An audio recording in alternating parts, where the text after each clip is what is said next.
Samantala mga kabrigada, siniguro ni Speaker Martin Romualdez na ang mga batas na pinagtitibay ng Kongreso ay tumutugon sa mga pangarap ni Gat Jose Rizal na magkaroon ng katarungan at maunlad na lipunan. Sa kanyang mensahe ngayong Rizal Day, binigyang diin ni Romualdez na ang isinusulong ni Rizal na isang bansang nagpapahalaga sa edukasyon, pagkakapantay-pantay at kalayaan ay magsisilbing gabay ng legislative agenda ng Kamara.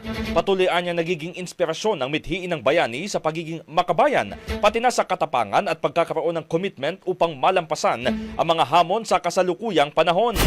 Sa kanyang mga akda ay inilantad umano ang mga suliranin ng lipunan, ngunit higit pa roon ang pagmulat sa kahalagahan ng edukasyon at pagmamalasakit sa kapwa bilang pundasyon ng isang malayang bayan.